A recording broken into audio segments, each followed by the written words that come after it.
Bienvenidos a su programa Los criterios del Poder Judicial, en esta sección que es la relacionada con el derecho penal, a nombre de la Asociación de Fundación Aguirre Azuela Chávez Jauregui, la revista Tiempo de Derechos, el Instituto de Ciencia Jurídica.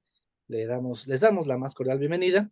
El día de hoy vamos a ver un tema procesal penal del nuevo sistema acusatorio, que es muy importante, que tiene mucha relevancia tanto para la práctica diaria del mismo sistema, así como a sus repercusiones que en el juicio de amparo, principalmente el juicio de amparo directo, pero también veremos que para el juicio de amparo indirecto.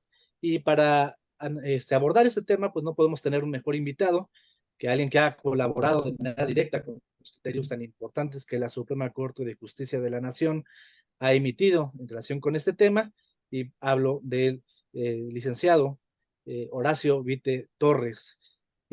Bienvenido, licenciado, ¿cómo está? ¿Qué tal? ¿Cómo están? Buenas tardes. Muchas gracias por la invitación. No, muchas gracias a usted por asistir. El, Voy a hacer una breve semblanza del el licenciado eh, Vite Torres, a quien tengo el gusto de conocer ya por varios años. Fuimos compañeros secretarios en en el juzgado noveno de distrito en el Estado de México. Y pues él tiene una muy vasta carrera judicial. Permíteme un momento que se me perdió por poquito la semblanza.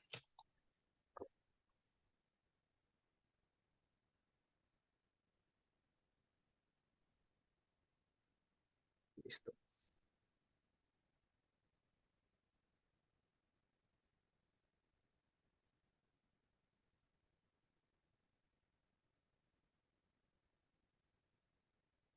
Listo.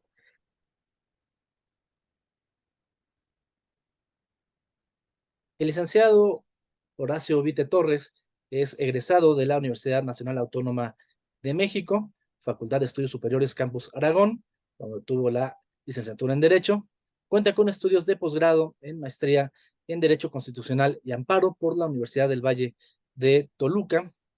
Cuenta con múltiples diplomados, diplomado en actualización en Derecho Penal y Procesal Penal, impartido por el Instituto de Investigaciones Jurídicas de la Universidad Nacional Autónoma de México, diplomado en Derecho Concursal, impartido por el Instituto Federal de Concursos Mercantiles, la Barra Mexicana, Colegio de Abogados y el Instituto de la Judicatura Federal, diplomado en Derecho Penal, Procesal Penal y Amparo en materia penal, impartido por la Suprema Corte de Justicia de la Nación, diplomado sobre el nuevo sistema de justicia penal acusatorio en México desde la perspectiva constitucional, impartido por la Suprema Corte de Justicia de la Nación, el Consejo de la Judicatura Federal y la CETEC.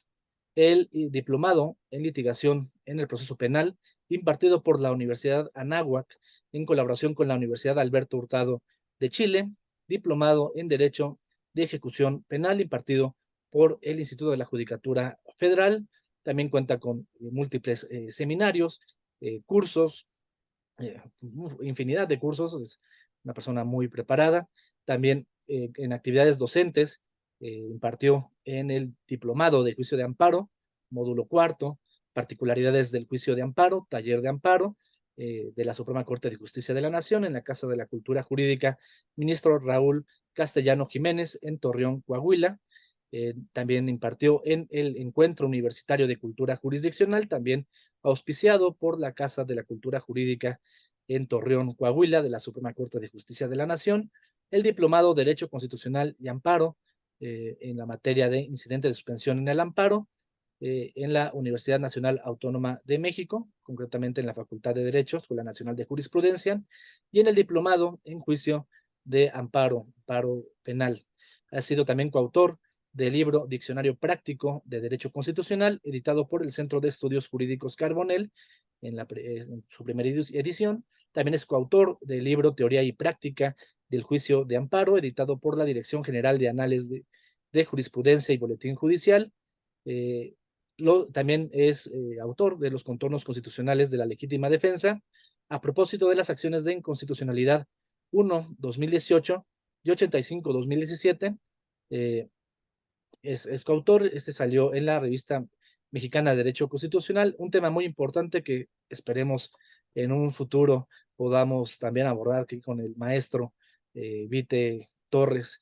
Este es un tema muy importante de esta obra. También es coautor del libro Ley de Amparo Comentada, editado por el Centro de Estudios Carbonell en el año 2023. En cuanto a su trayectoria laboral, actualmente es secretario de Estudio y Cuenta, adscrito a la ponencia del señor ministro Juan Luis González Alcántara Carranca en la primera sala de la Suprema Corte de Justicia de la Nación.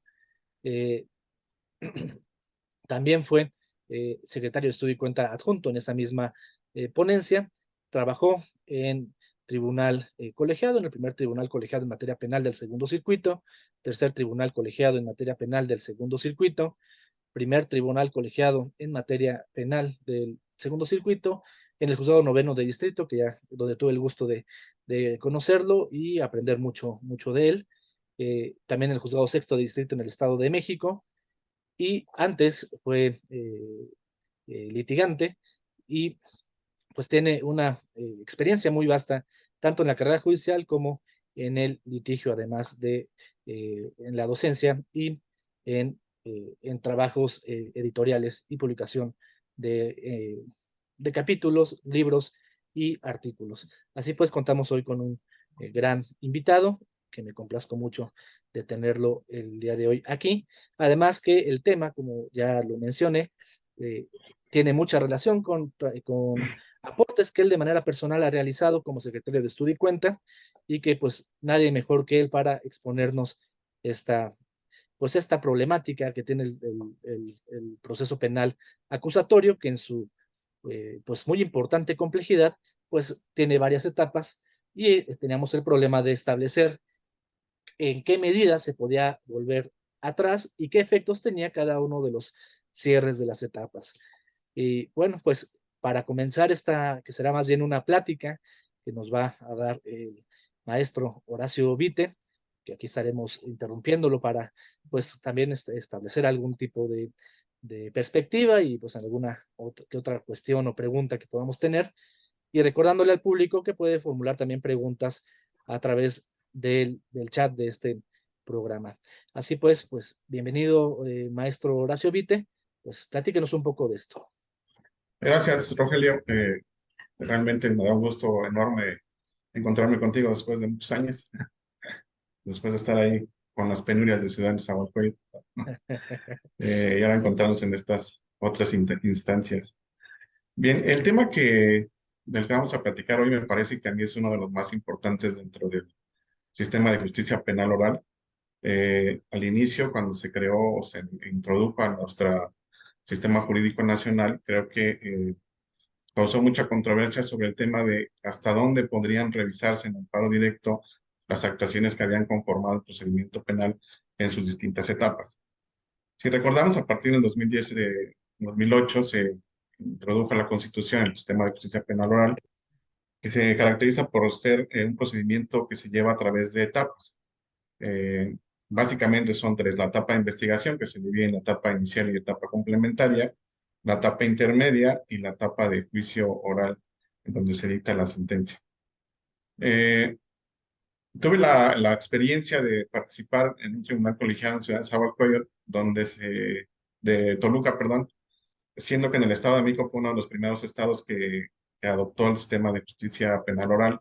Y ahí fue donde empezamos, digamos, a tramitar este tipo de juicios y a empezar a conocer cuál era la dinámica de su conformación y qué es lo que en amparo directo podríamos analizar y no afectar el trámite de este procedimiento.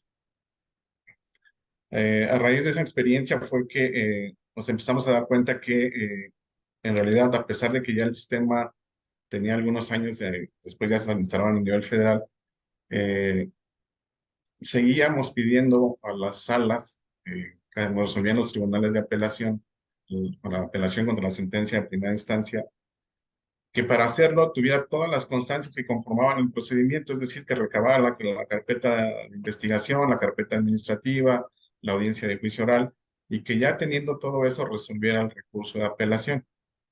Tuve la oportunidad de tomar un curso en Instituto para Formación de Jueces de Distrito especializados en materia del sistema oral, y ahí pude darme cuenta que probablemente estábamos cometiendo un error en cuanto a revisar y pedirle a los tribunales de apelación que tuvieran a la mano todo ese tipo de constancias para absorber la apelación. Cuando regreso yo a mi tribunal después de esta experiencia en el curso, planteo esta cuestión con mis magistrados y costaba trabajo entender cómo podíamos realizar un juicio de amparo directo sin tener todas las constancias del procedimiento penal cuando en el sistema mixto teníamos todo el expediente completo. Eh, no pude o no logré, digamos, convencerlos de que no era necesario pedir todas esas constancias, y no fue sino hasta que llegué acá en la Suprema Corte donde le planteé esta inquietud inicialmente al ministro Cosío, con quien también colaboré, y a él le pareció un tema también sumamente interesante.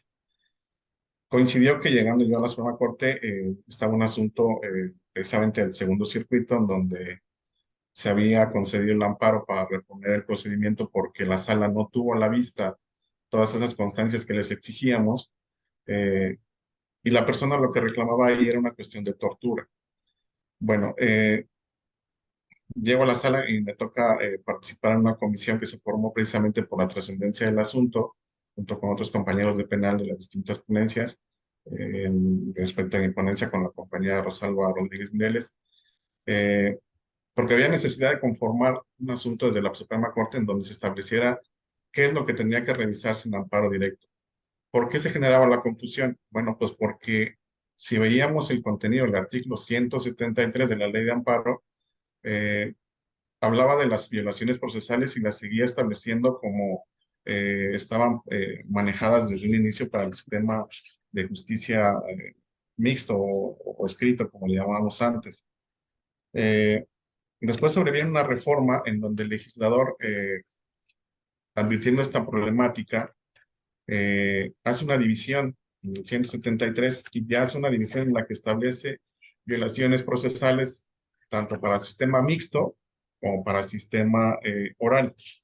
Eh, Esta intención del legislador de poder aclarar esto, esta reforma fue publicada el 7 de junio del 2016, generó que se quedaran algunas hipótesis de violaciones procesales que pertenecían, digamos, al sistema mixto, y generó duda en los operadores jurídicos sobre qué sucedía entonces si las aplicábamos al sistema oral, si permeaba esta cuestión de que solamente tendría que revisarse lo acontecido en la audiencia de juicio oral. El primer asunto que, digamos, para mí considero que es un parteaguas sobre estos temas y que me parece son de los más importantes dentro de esta nueva doctrina del sistema oral es el amparo directo en revisión 669 del 2015, proyectado por el ministro Saldívar, en el que se abordó por primera vez esta problemática ya con cierta dirección en cuanto a decidir qué es lo que podríamos realizar o no en amparo directo. Les comento así rápido qué es el hecho en qué consistió para que tengamos, digamos, una idea de cómo fue que llegamos a esta postura o que se llegó a esta postura en la primera sala. El hecho consistió en un delito de homicidio simple. Una persona que estaba separada de su pareja, llega a visitarla, la encuentra con otra persona, tienen una discusión y el acompañante del esposo le dispara al acompañante de la señora y la priva de la vida. Con motivo de esta situación, la persona fue detenida, le encontraron en su poder un arma de fuego y lo pusieron a disposición del Ministerio Público para iniciar la carpeta de investigación. Esto fue en el año de 2014. Les comento que en el Estado de México ya había empezado a aplicarse el sistema conforme al Código Procedimental del Estado. Todavía no operaba el Código Nacional de Procedimientos Penales. Bien, esta persona en primera instancia es condenado, en apelación le confirman la sentencia, se va al juicio de amparo. En el juicio de amparo lo que alegaba él era que había habido actos de tortura en su contra y que por tanto debían declararse ilícitas todas las pruebas que se habían desahogado en la audiencia de juicio, y decía él, tendrían que excluirlas de la audiencia de juicio. Eh, Esto fue el tema que digamos, detonó la procedencia del recurso de revisión, porque le niegan el amparo el tribunal colegiado. Lo hace con base en esta idea de que pues la confesión había sido vertida de manera libre, voluntaria, y que no encontraba ninguna problemática en la valoración de pruebas que hizo el Tribunal de Alzada en primera instancia, y le niega el amparo. Si bien el recurso de revisión, alegando el mismo tema de la tortura. En ese momento en la Suprema Corte el tema de tortura era, digamos, el tema más trascendental que se estaba ventilando acá, pues por todas las implicaciones que tenía, y generalmente los asuntos que alegaban tortura pues eran considerados como procedentes para el recurso de revisión. Eh, ya en el análisis que se hizo en el fondo del asunto, encontramos que la imposibilidad de poder analizar ese tipo de temas, que se supone que esa tortura ocurrió cuando lo detienen, es decir, en la etapa inicial o de investigación. eh, Él decía que por eso había confesado, porque efectivamente confesó que había privado la vida de esta persona, pero él alegaba que lo había hecho en defensa propia, porque, perdón, en riña, porque la otra persona también traía un arma de fuego y ambos dispararon. Eh, Aquí la cuestión por lo que empezó a analizar la sala fue primero establecer ya en el estudio de fondo cuáles eran las etapas del procedimiento, que a lo mejor pudiera ser ya en esos momentos vago describirlas, pero las dividió y en algún sentido les dio el contenido que cada una tenía. Y así encontramos que dijo que pues, la primera parte era la etapa inicial, dividida, la etapa de investigación, perdón, dividida en dos fases, la inicial y la complementaria, que era el apartado donde el Ministerio Público llevaba a cabo la investigación de datos de prueba tendentes a acreditar la probable existencia de un hecho considerado como delito. Eh, Se define la etapa intermedia, donde se dice que es el principal objetivo de la fase intermedia es depurar las cuestiones procesales y adicionalmente llegar a acuerdos probatorios y pronunciarse el juez de control sobre la admisión o desechamiento de pruebas, privilegiando este tema de que no se ingresaran al juicio oral pruebas consideradas como ilícitas. Bien, en ese sentido, ya fijadas las partes, las etapas, perdón, lo que hace la sala es decir que en este nuevo sistema, una vez que una etapa concluía, se cierra, ya no existe la posibilidad de reabrirla, y por tanto las personas procesadas o los quejosos tenían la obligación de ir agotando los recursos ordinarios y en su caso los juicios de amparo indirecto que procediera en cada etapa correspondiente, a efecto de que una vez cerrada ya no se pudiera regresar y siguiéramos con la siguiente etapa, y con el afán también de darle celeridad al procedimiento penal, que recordemos que una de las razones por las que se creó este sistema, por las que se introdujo este sistema en México, fue precisamente que los juicios tramitados bajo el sistema mixto tardaban mucho tiempo en resolverse, y la impartición de justicia generalmente era muy tardada. Con la idea de esta implementación, pues se supone que una de las ideas principales era la agilidad del juicio, que tan pronto concluía una etapa pasáramos a la siguiente y ya no hubiera posibilidad de regresar y de alegar cuestiones que que no se alegaron en su momento. Bien, una vez que establecimos estas cuestiones de que las etapas en el sistema oral se cierran, y por eso tal vez es el nombre que se le ha dado coloquialmente a este precedente de la doctrina de cierre de etapas, se estableció entonces cómo deberíamos entender el artículo 173 en su nueva conformación a partir de la reforma del 7 de junio del 2016. Y para eso encontramos que efectivamente había lo que en ese momento consideramos resabios del sistema mixto, y encontramos violaciones procesales que al parecer correspondían al sistema mixto, y que aunque pudieran presentarse en el nuevo sistema de justicia oral, teníamos la problemática de saber o de decidir si efectivamente eso podría revisarse en el amparo directo. Y así encontramos hipótesis como, por ejemplo, que no le leyeron sus derechos al momento de la detención, que no le asignaban un defensor, que no le hicieron saber los derechos que le asistían al momento de la detención. como algunas de las hipótesis que consideramos eran, digamos, originales del sistema mixto. Y evidentemente el que fuera incomunicado o que fuera torturado. Esas son las cuestiones que él alegaba también en su demanda de amparo. A raíz de esto, lo que la sala determina es que hace una interpretación, digamos, de cómo deberíamos entender el artículo 173 para efectos del juicio de amparo directo. Y el proyecto desarrolla dos posibilidades. Una es que se interpretara de manera literal, que dijéramos, pues si el artículo 173 lo considera como una violación procesal, pues entonces habrá que estudiarla y si hay una violación habrá que reponer todo el procedimiento.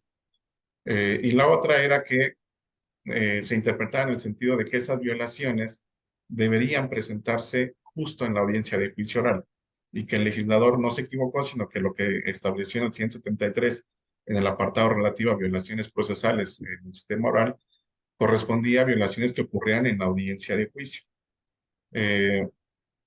Esta segunda opción fue por la que se optó, por la que se consideró, eh, digamos, que más favorecería el trámite del procedimiento penal por varias razones. Entre otras, fue el hecho de que sería muy costoso para las partes y para el Estado mismo el hecho de que por encontrar una violación procesal ocurrida en una etapa previa, donde ya no había una incidencia tanto en el juicio oral, eh, lo que le costaría al Estado y lo que le costaría a las partes volver a reiniciar todo el procedimiento penal. Eh, Adicionalmente, se precisó que pues, la idea del sistema oral no era precisamente esa, y por eso la idea de establecer etapas. Eh, a raíz de eso, lo que se estableció fue que había un cierre de etapas y que las violaciones tendrían que reclamarse en cada momento procesal oportuno, y que en juicio de amparo directo no podríamos analizar violaciones ocurridas en etapa previa. Aquí es importante destacar una cuestión.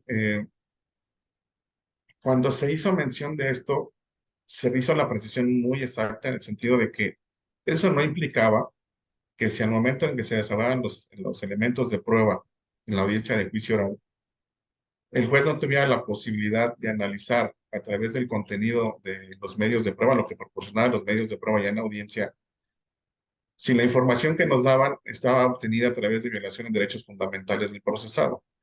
Pero eso ya no incidiría en decidir o en decir que habría que excluir la prueba, porque eso ya había sido propio de la etapa intermedia. Tampoco íbamos a analizar sobre la detención para decidir que la detención fue ilegal y ponerlo en libertad, porque esas cuestiones ya habían sido materia de resolución en etapas previas. Entonces, lo que se dijo fue que eh, esas cuestiones ya no podían ser analizadas, salvo que se referían a cuestiones de valoración de prueba ya al momento en que el juez dictara la sentencia.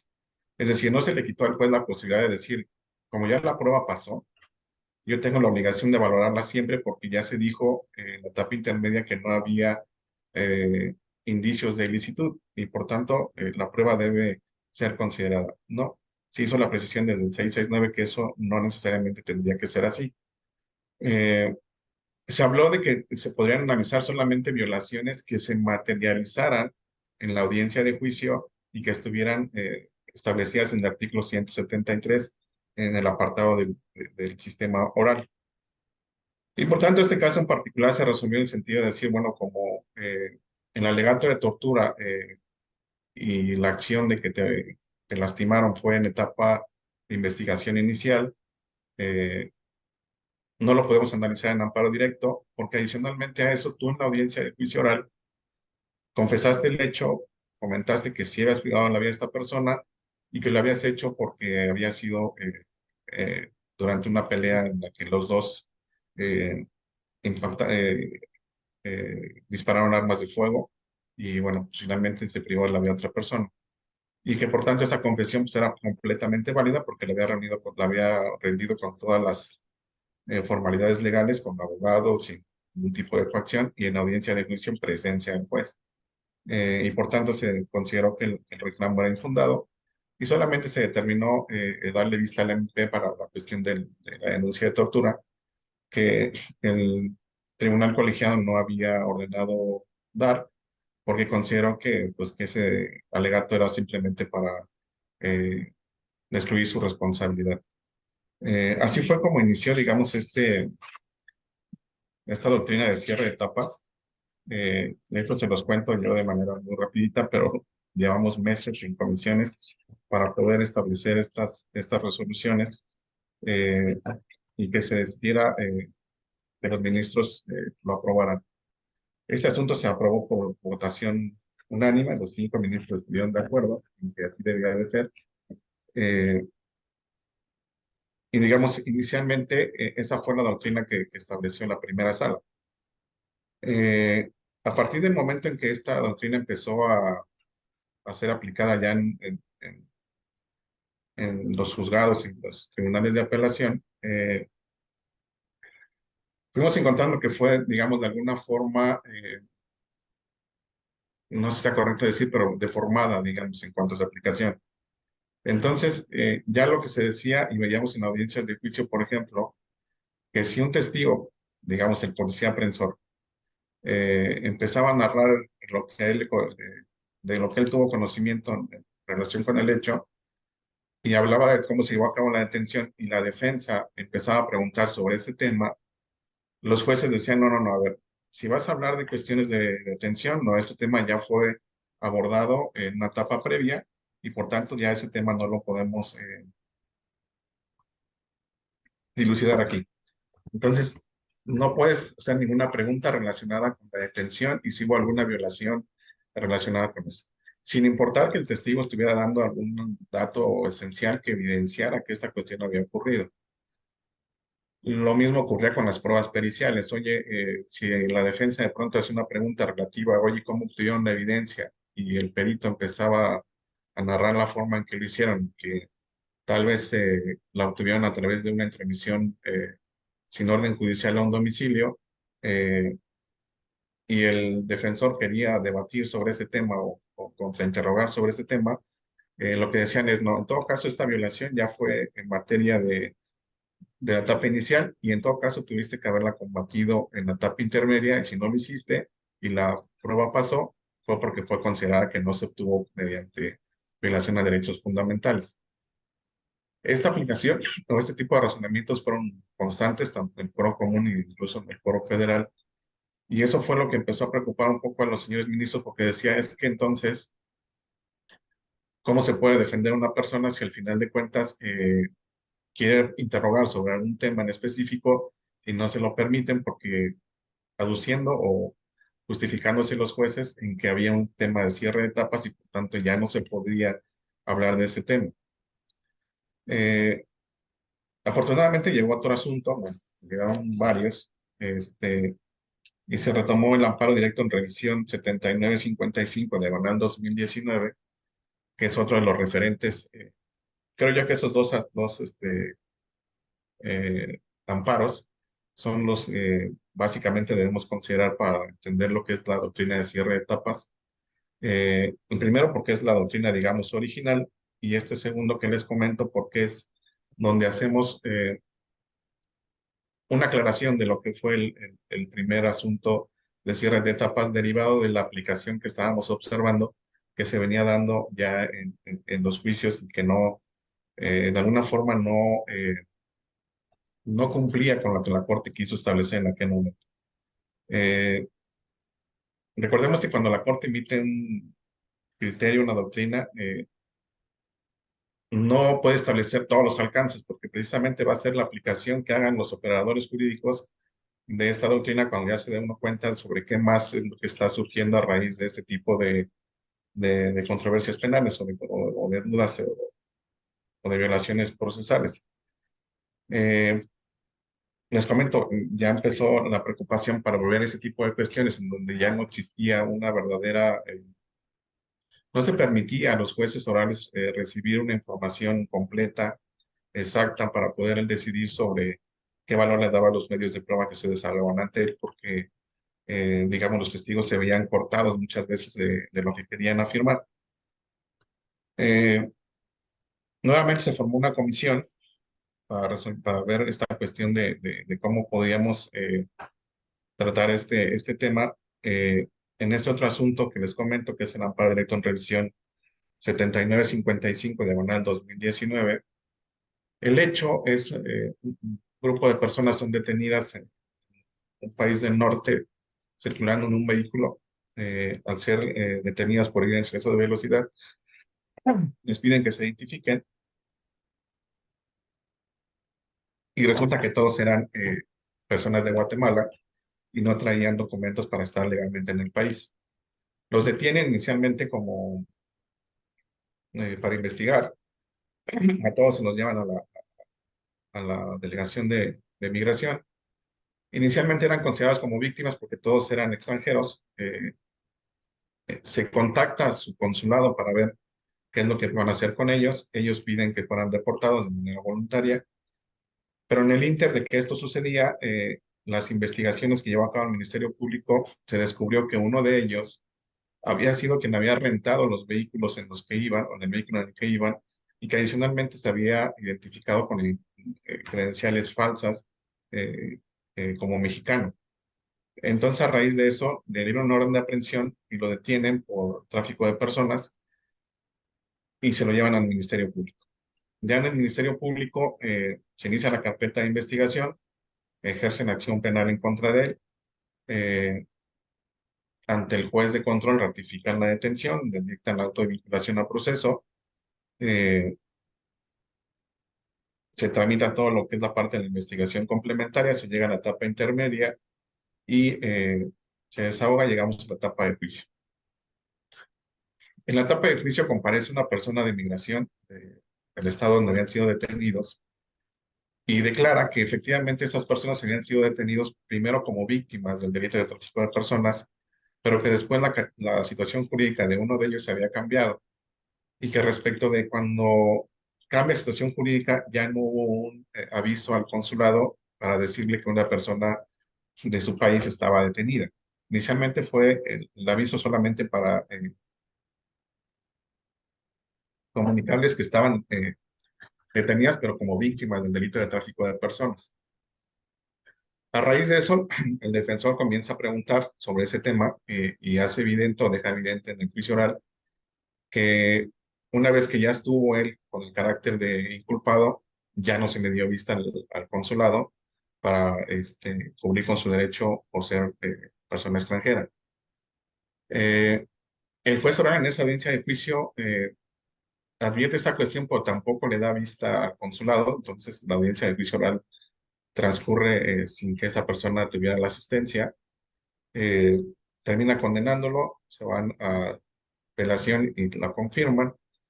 Se va al amparo directo y en amparo directo uno de los temas que reclama es precisamente eso, que se le afectó su derecho de defensa adecuada porque jamás se le otorgó el derecho de asistencia consular, ya estando con la calidad de inculpado.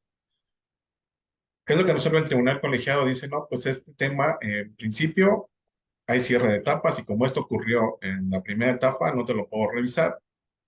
Y respecto a la audiencia de juicio oral, si bien es cierto, el juez no te hizo saber ese derecho, advierto que compareció una persona de migración y en su entrevista hizo saber que tú tenías ese derecho y por tanto considero que en ese momento que esa persona dijo que tenías ese derecho de llamar a tu consulado, se te hizo saber esa facultad y si no la agotaste en ese momento, pues ya fue tu decisión. Eh, Contra esa determinación interpone recurso de revisión. Inicialmente, el asunto es desechado bajo la misma consideración de que era un tema eh, de cierre de etapas. Interpone el recurso de reclamación, se hace un análisis en la primera sala sobre el tema y se decide que, pues no, que efectivamente el amparo era procedente, porque había que revisar si el tribunal colegiado no había de alguna forma contrariado la doctrina que la Corte ha emitido respecto de la asistencia consular. Y se encontró que pues sí, que existía la alta posibilidad de que efectivamente el tribunal colegiado no hubiese respetado ese derecho y aparte que hubiese contrariado esa doctrina, aduciendo que el derecho se le hizo saber no a través del juez, sino a través de un testigo que compareció y que le dijo que ese derecho lo tenía ya como inculpado y que si ya él no decidió ejercerlo, ya fue su decisión. Es a raíz de ahí que entonces se determina que si hay un tema constitucional, importancia y trascendencia, en este momento hablamos de importancia y trascendencia, y por tanto se admite el recurso de revisión y llegamos a esta instancia. Lo que hacemos en este nuevo, o lo que se hace en este nuevo proyecto presentado por el ministro Alfredo Gutiérrez Ortiz Mena es establecer una aclaración sobre cómo debía entenderse en la doctrina de cierre de etapas y establecemos ya de una manera un poquito más clara que consideramos nosotros, o se considera aquí en el corte así, eh, que probablemente hay violaciones ocurridas en etapas previas, digamos, en el hecho, en el de facto, pero que tienen trascendencia en todo el procedimiento penal. Y que si esas violaciones ocurridas en etapas previas, como este caso de asistencia consular, también se materializó en la audiencia de juicio oral, por supuesto que existe la posibilidad de poder revisarla en amparo directo y en todo caso decidir si existe una violación y cuál es la trascendencia que ésta tiene en los derechos del procesado. Eh, Insisto, en esto hicimos la, eh, se destacó pues que era una aclaración, no se está abandonando absolutamente nada el sistema, la doctrina de cierre de etapas, ni se está creando una excepción. Lo que se dice en este amparo directo en revisión es, vamos a aclarar lo que se dijo en el 669, eh, siendo un poco más exactos sobre cuáles violaciones podemos revisar y establecer que si a través de lo que los órganos de prueba van expresando ante el juez se advierte alguna violación ocurrida en etapas previas que va a incidir en la valoración de las pruebas, pues que se les permita a las partes interrogar y contrainterrogar y obtener la información necesaria para que el juez tenga la posibilidad, al momento de dictar sentencia, de decidir si esa prueba merece o no valor probatorio. Ojo, no se dice que es para excluirla, porque eso efectivamente ya es una cuestión que puede en materia o que corresponde a la etapa intermedia. Aquí tal vez los términos son los que a veces generan un poquito de confusión entre los abogados incluso. ¿No? Es no excluirla porque ya está admitida, ya está incluso desahogada.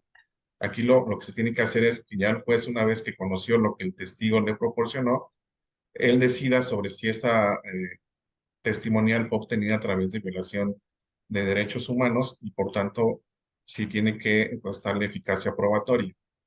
Eh, en este caso en particular se determinó que efectivamente que pues había una violación al derecho de asistencia consular porque no se le hizo saber, según lo dicho por la propia persona entrevistada de migración, como inculpado su derecho que tenía de ser asistido por su consulado. Entonces, digamos, esa violación había permanecido incluso hasta la audiencia de juicio oral, porque no era correcto decir que eso se tuvo por satisfecho, porque una testigo le comentó que tenía derecho a eso en la audiencia de juicio y él no, ni su defensa tuvieron la capacidad de decir, bueno, si tengo ese derecho, en este momento quiero que me den la asistencia consular.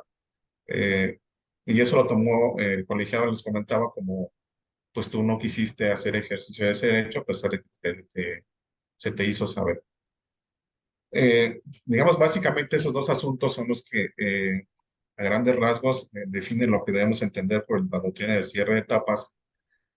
Y a mí me parece que sí es sumamente importante hablar de estos dos asuntos porque ahora este segundo asunto ha generado la idea, desde mi perspectiva, creo yo que un poquito errónea, de que se generaron excepciones en el sistema de cierre de etapas y que podamos revisar y reponer procedimientos hasta etapas previas a la de juicio oral. Eh, eso hasta el momento no es necesariamente correcto, porque incluso en este asunto lo que se ordenó reponer fue la audiencia de juicio oral, ninguna etapa previa. Entonces, la Corte no ha establecido que las reposiciones de procedimiento en estos casos tengan que ir a etapas anteriores a la de juicio oral. Eh, por tanto, no hemos establecido, desde mi perspectiva, eh, ningún tipo de excepciones para este tipo de cierre, para esta doctrina de cierre de etapas, sino que lo que se ha establecido es que si se advierte la violación ocurrida en la etapa de juicio, hasta ese punto tenemos que reponer, no todo el procedimiento penal, sino solamente en la etapa de juicio oral, si ahí se materializa y es materia de debate de las partes, la violación a un derecho fundamental, que no fue tomado en cuenta por el juez de primera instancia, por el Tribunal de Apelación y en última instancia por el Tribunal Colegiado. Digamos, en términos generales, sería la explicación a grosso modo de estas dos resoluciones. Pues me parece que ha sido pues muy exhaustiva también tu exposición y también de lo complejo que es el tema, porque como bien lo mencionas, este criterio, que pues por mencionarle al público, dio origen a la tesis aislada 23-2022, con número de registro 2024867, precisamente, dice lo que ha mencionado el maestro Evite, y esta relación que hay de que no se trata de una excepción y una regla general, lo que trató de expresar aquí la Suprema Corte de Justicia de la Nación, y también pues menciona maestro Vite, pues los problemas que siempre hay en cuanto a la emisión de las normas en general y su recepción por parte de los operadores jurídicos. Y me parece muy importante abordar un poquito más de este tema en relación con esta tesis y a ver si lo podemos orientar un poquito a las etapas previas. Eh, si no es una relación de regla general con excepción, y de hecho, como ha mencionado, no se repuso el procedimiento para una etapa previa, ¿habría la posibilidad de que se diera esta reposición etapa previa? Si fuera así, ¿en qué circunstancias cree usted que podría ser? Y la segunda cuestión, ya para orientarlo un poquito a la etapa previa, y ya también lo mencionó, eh, había tesis previas de la Suprema Corte de Justicia de la Nación que decían que efectivamente la última etapa para poder excluir pruebas era la etapa intermedia, pero que precisamente mediante valoración en la etapa de juicio uno podía llegar a advertir que hubiera violaciones a derechos fundamentales que ya no, que si hubieran sido advertidas en la etapa intermedia hubieran llevado a una exclusión, pero que en el juicio lleva a una exclusión no de la prueba, sino de la valoración o una desestimación del medio de prueba.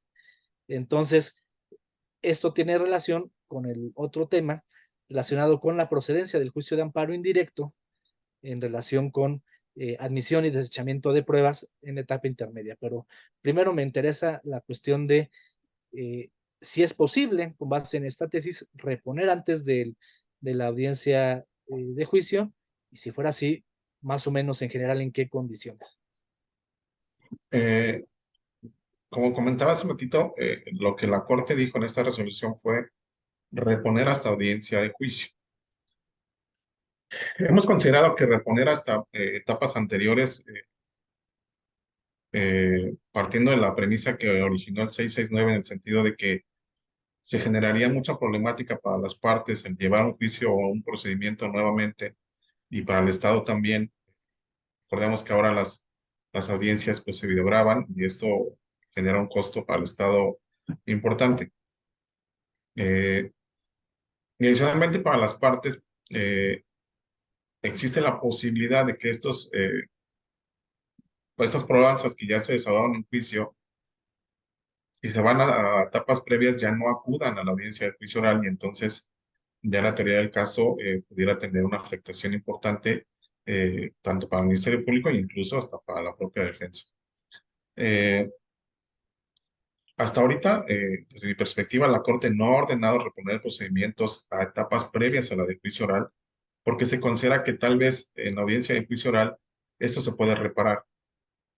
Eh, no ha establecido la forma, pero sí podríamos buscar la forma en que esto se restablezca. A esta persona, evidentemente, una vez que se reinicie su juicio oral, le harán saber ese derecho y sabremos si efectivamente quiere que le den asistencia consular o no. Y en caso que así sea, bueno, pues ya tenga su asistencia consular en ese momento. Existe la duda porque se dice, bueno, si es una violación que aconteció desde etapas previas, ha tenido una trascendencia importantísima en todo el procedimiento penal. Es decir, si él desde la audiencia inicial no le hicieron saber que tenía derecho a una asistencia consular, pues entonces tal vez no tuvo la posibilidad de decir, bueno, conozco ya cómo es el sistema de justicia penal en México y puedo, en etapa de investigación complementaria, recabar datos de prueba, medios de prueba, perdón, para que pueda ofrecerlos en una etapa de intermedia y después ya desahogarlos en juicio oral. Eh, Pareciera ser que es lo más lógico, es decir, en el sentido de decir, bueno, la violación viene afectando desde que se llevó a cabo y ya le afectó su defensa porque no tuvo el conocimiento de cómo afrontar un proceso penal en México. Eh, Aquí la cuestión, lo que la Corte ha definido es que no es así, que esto se puede reparar en la audiencia de juicio oral, hacerle saber ese derecho, eh, y de ahí que se deriven múltiples cuestiones. Probablemente si él, con motivo de la asistencia consular, eh, está en condiciones o pretende ofrecer algún medio de prueba, pues bueno, ya será la cuestión de que el juez oral determine si tienen la característica de ser pruebas supervenientes o no, y si podría admitirlas o no en la etapa de juicio oral. Otro de los temas que más ha generado polémica es el de defensa adecuada. Si se detecta que esta persona no tuvo una defensa adecuada, eh, y de hecho, se me olvidó comentarles, este segundo amparo directo en revisión ya no tuvo una votación unánime, sino que fueron 3 ministros y contra dos que ya, ministros que ya no compartieron del todo el proyecto, y precisamente la ministra Piña argumentaba esta cuestión, es si hay una violación a defensa adecuada, tenemos que reponer todo el procedimiento. Eso no se aprobó, digamos, la primera sala no consideró que eso fuera adecuado para el nuevo sistema de justicia penal, y por tanto nada más se ordenó reponer la audiencia de juicio oral y que ahí se le haga saber este derecho, y a raíz de eso, ya con todas las facultades que él tiene con base en lo que la Constitución ha establecido, que se lleva a cabo la audiencia de juicio oral. Pero previo a esta audiencia no hemos ordenado reponer los procedimientos. Que era muy común en el sistema mixto, pero en el sistema mixto recordemos que la característica que tenía era que pues, la mayoría de las pruebas se generaban en la averiguación previa. El Ministerio Público tenía ese doble carácter de parte y de autoridad. Y prácticamente lo que se hacía era llevar esas pruebas recabadas en la averiguación previa al proceso penal. Y había ocasiones en que en el proceso penal mismo se desahogaba muy poco, y esa persona sentenciada realmente con las pruebas obtenidas en la averiguación previa. Esto ya no ocurre en el sistema oral. En el sistema oral, todo lo que aconteció en esa etapa inicial, digamos, desaparece para efectos del juicio oral, no puede incrustarse ninguna cuestión de estas a la audiencia de juicio, precisamente para darle oportunidad a a las personas procesadas de que puedan defenderse de una mejor manera. Entonces, no existe, digamos, un asunto hasta ese momento donde se haya determinado que se reponga hasta antes de la audiencia de juicio oral. Sí, este es un tema importante, digo, por citar ideas que pueden llegar a la mente, y pues todos los que estamos operando desde ese map, con frecuencia nos llegan asuntos que luego nos ponen a meditar sobre este particular. Hemos notado en algunas ocasiones que hay acuerdos probatorios que terminan siendo prácticamente una, pues una confesión, ¿no?, de los temas más importantes del proceso, que hubieran ameritado en su caso mejor un procedimiento abreviado si van a aceptar algo tan oneroso como ello, y que la única forma en su caso de subsanarla, si uno considerara que fuera una defensa inadecuada, pues sería volver las cosas a la etapa intermedia, porque también está la jurisprudencia de la Corte, que pues naturalmente conoces muy bien, sobre que no se puede llevar un procedimiento abreviado en etapa de juicio. Y esto también se relaciona con la otra cuestión que te mencionaba, de que esta cuestión de los cierres de etapas, principalmente de la intermedia a la de juicio, hace pues de mayor importancia las resoluciones que se emiten en la etapa intermedia respecto de admisión de pruebas, porque pues ya no se van a poder reparar posteriormente. Puede ser que no salga nunca en juicio la cuestión que pudiera subyacer de ilicitud, depende también mucho de la habilidad que tenga el interrogador o que capte que existe esa cuestión, y entonces orientar un poquito también a estas jurisprudencias de la Corte, que dice que por regla general las cuestiones de admisibilidad de pruebas no procede el amparo indirecto, pero deja a los tribunales que en cada caso decidan. O sea, vuelve a haber una relación que ya no parece tanto de regla general a excepción, porque a final de cuentas se deja también un poco amplio la oportunidad del órgano inferior para que pueda resolver. ¿Qué nos puedes decir de esto, Horacio? Sí, lo que la Corte ha dicho en relación al tema de desechamiento de pruebas en la audiencia intermedia es que habría que analizar si este desechamiento genera una afectación a un derecho sustantivo. Si esto es así, entonces el amparo indirecto sería procedente. Si no lo es, pues entonces habría que desecharlo. Digamos, para clarificar este tema, yo ocuparía dos ejemplos. Uno es, fíjate que la prueba que se me desechó fue que yo ofrecí 6 testigos para acreditar que ese día yo estaba en un lugar distinto. Y el juez me lo redujo y dijo, no, como va a ser el mismo hecho que intentas demostrar, van a ser solamente 3 y 3 te los desecho. Eh, si eso lo reclamaba en amparo en directo diciendo, oye, es que me están quitando la posibilidad de que 3 testigos vayan a la audiencia de juicio, eh, me parece que una afectación sustantiva no la tendría porque el hecho que él quiere demostrar de alguna forma está ya protegido por esos 3 testimonios que sí fueron admitidos y que sí va a llevar a etapa de juicio. Y por tanto, no se advertiría en ese momento una afectación a un derecho sustantivo del derecho de ofrecer pruebas. Por ejemplo, si la prueba es una prueba de ADN que al momento en que se desahoga en la audiencia de juicio a cargo del perito que la llevó a cabo y que se admitió, que se desechó, va a llevar a cabo, va a exponer cuestiones adicionales sobre la genética de esta persona, pues ahí sí podríamos decir que hay una afectación sustantiva que puede afectar cuestiones distintas a las del proceso. Y en ese caso en particular podríamos decir que el amparo indirecto sí procedería, eh, porque sí se ve una afectación sustantiva, digamos, inmediata, que ya no se podría evitar si la prueba es desahogada, en donde se van a ventilar cuestiones genéticas que no necesariamente están vinculadas con el delito de violación, por ejemplo. Entonces, este ejercicio que tiene que realizar el juez de distrito para ver qué tanto afecta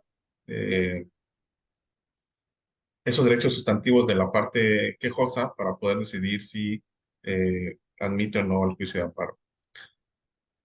Yo aquí te daría una opinión muy personal, eh, que incluso en algún momento la expuse. Eh, a mí me parecería que, digo, eso es así sumamente personal, no se ventiló en la sala ni mucho menos. Es que tal vez una de las cuestiones que podría tomar en cuenta el juzgador al momento de resolver sobre si el amparo directo es o no procedente es advertir cuál es la teoría del caso de la defensa y tal vez y definir cuál es el impacto de que esta prueba no se reciba en la audiencia de juicio. Es decir, si la prueba es de ADN y me la desecharon y con esa pretendo demostrar que los residuos que fueron analizados en la ropa de la víctima no coinciden en su origen de mi persona, eh, y me la desechan, pues evidentemente me parece que habría una afectación importante en el derecho de defensa adecuada, porque sería mi prueba esencial para poder definir que no fui responsable de un acto de carácter sexual. Eh, Desde mi perspectiva, creo yo que podría ser una, digamos, regla que se podría ocupar es, ¿y qué tanto afecta la teoría del caso que está exponiendo la defensa el hecho de que no se le admita determinada prueba? Si se estableciera que es sumamente importante y que la afectación va a ser muy trascendente, desde mi perspectiva habría que admitir el amparo. Entonces, si se buscaran, por ejemplo, digamos, reglas o posibles ideas un poquito más concretas y claras para que los quejosos tengan idea de cuándo sí y cuándo no, yo pensaba que podía ser a través de la teoría del caso. Eh, Eso lo propuse en algún momento, pero no fue No prosperó. aprobado por los señores ministros, este, porque me parece que si no, sí dejamos un poquito, pues al arbitrio del juzgador de distrito sobre si admite o no la demanda de amparo con base en lo que él considera que afecta a los derechos sustantivos. pero No, eso fue precisamente. una No, opinión pues personal. para que veas que tu opinión personal, bueno, a mí me parece muy acertada. Nosotros en el tribunal colegiado hemos utilizado mucho ese parámetro precisamente, saber qué tanto trasciende a la teoría del caso para poder saber si vamos a entrar, bueno, si se va a levantar el sobreseimiento, porque normalmente nos llegan sobreseídos los asuntos, y entrar al fondo o vamos a confirmar el sobreseimiento, y también para establecer que por lo general no se puede desechar la demanda desde el principio porque hay que hacer ese tipo de análisis para saber la trascendencia.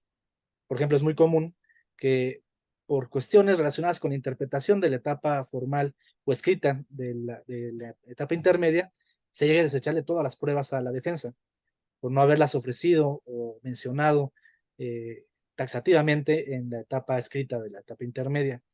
Y pues ya pues van a llegar sin nada a juicio, ¿no? Y entonces pues hay que ver cada caso para saber qué hacer, y me parece a mí que es un buen parámetro el que mencionas, de tomar en cuenta la teoría del caso y con eso, eh, pues, valorar si vamos a, a establecer si se da la causal de improcedencia o no. Eh, pues, mira, rápido se nos está yendo todo el tiempo. Aquí tenemos una pregunta de Dolores Rosalía que dice, y te pregunta a ti, Horacio, que si no consideras que el hecho de haber aceptado el amparo directo en revisión, el segundo que mencionaste, eh, la Corte estuviera ya resolviendo cuestiones de mera legalidad, como sucede en diversos casos, cuando se pregunta si el colegiado siguió estándares establecidos como violencia de género, y pregunta por qué el hecho de que no se haya atendido esta comunicación de la asistencia consular no fuera una cosa de mera legalidad y que la Suprema Corte se estuviera pues ya estableciendo como una tercera instancia. ¿Qué opinas al respecto? Sí, mira, este tema de procedencia de los amparos en revisión, eh, digamos, debe ser muy estricta, efectivamente así debe de ser. Aquí la problemática o lo que se argumentó en el proyecto es que tenemos una doctrina establecida para la asistencia consular considerada como un derecho fundamental de toda persona que está siendo sometida a un proceso penal. Eh, y ya ha emitido tesis la Suprema Corte respecto de cómo debe de resguardarse ese derecho y desde qué momento tiene que hacerse de saber esa posibilidad para que cualquier cosa y cualquier actuación que él realice dentro del procedimiento penal lo haga con base en lo que su consulado, si es que él decide hacer uso del derecho, le recomiende, etcétera.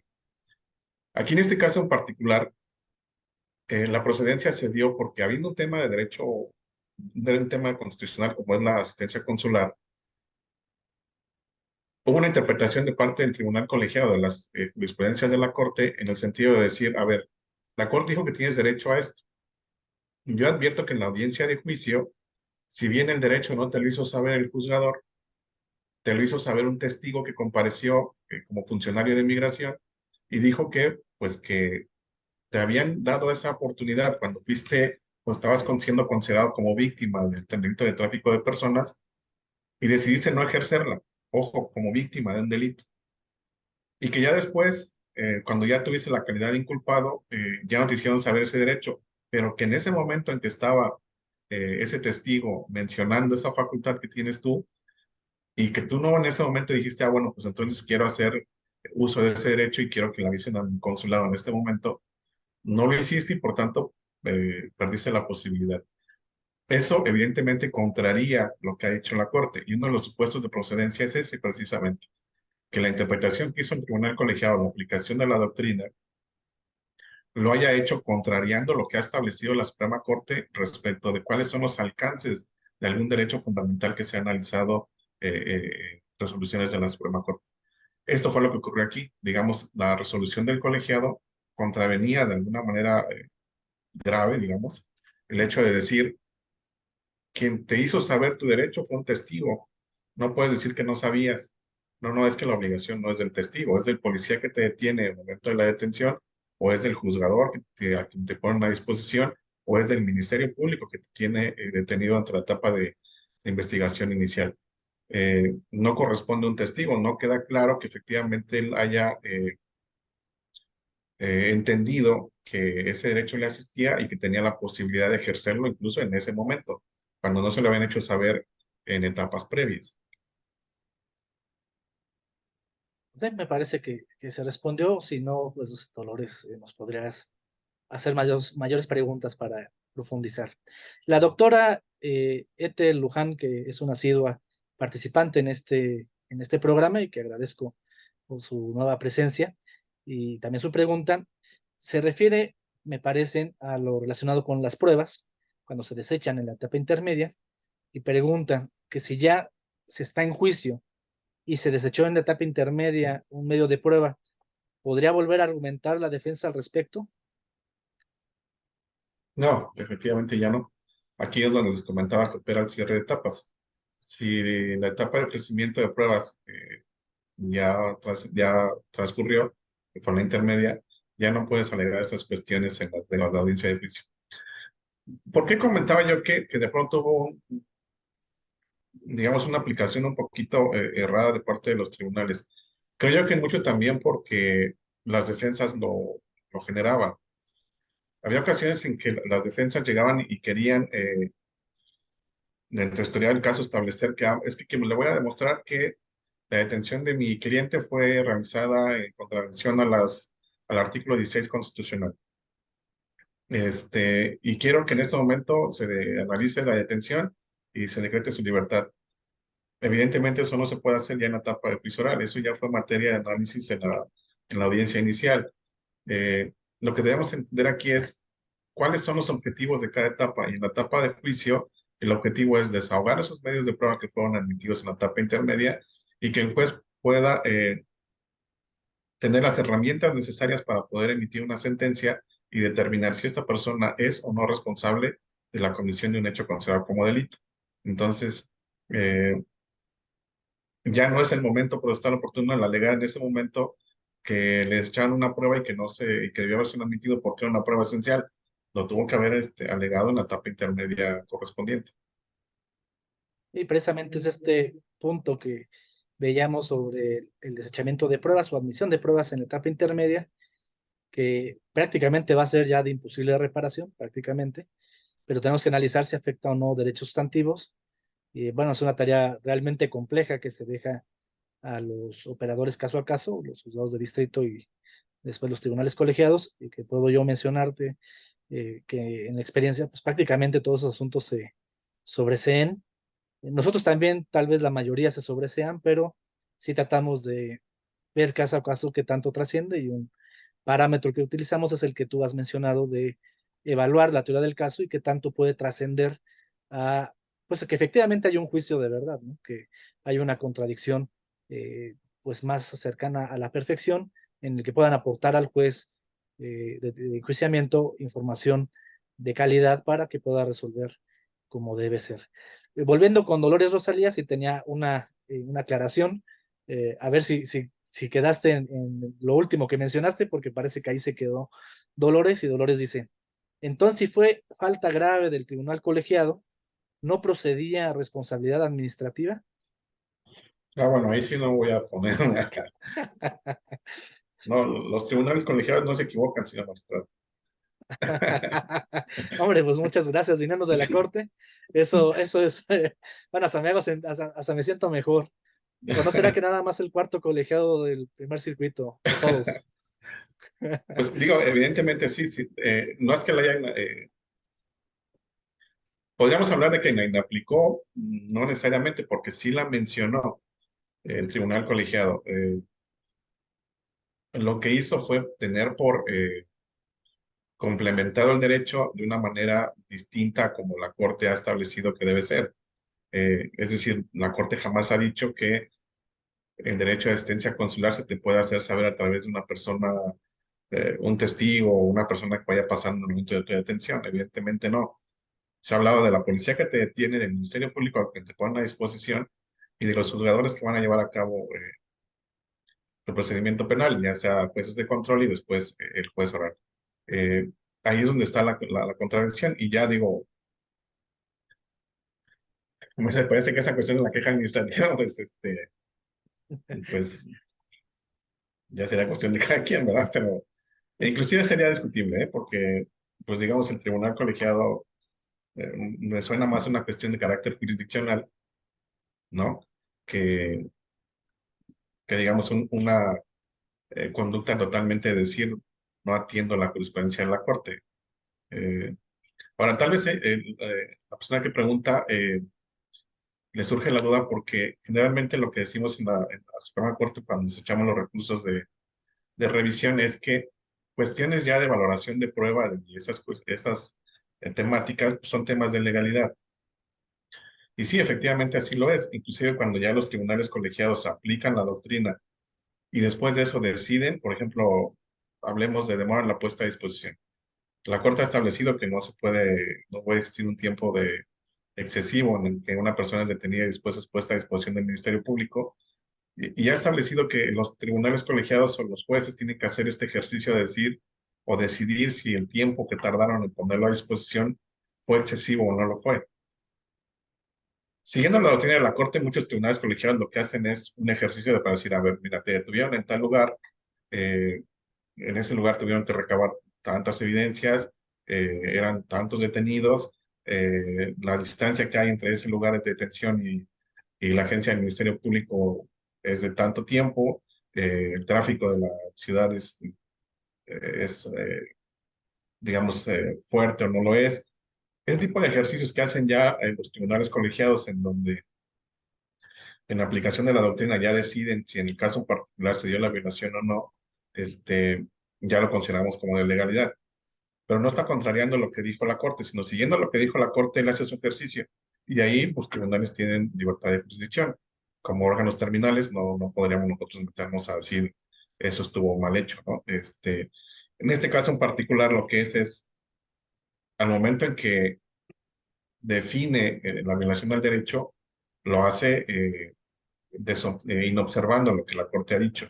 ¿Quién tiene la facultad o la obligación, más bien la obligación, de hacerle saber a una persona extranjera detenida que tiene derecho a asistencia consular?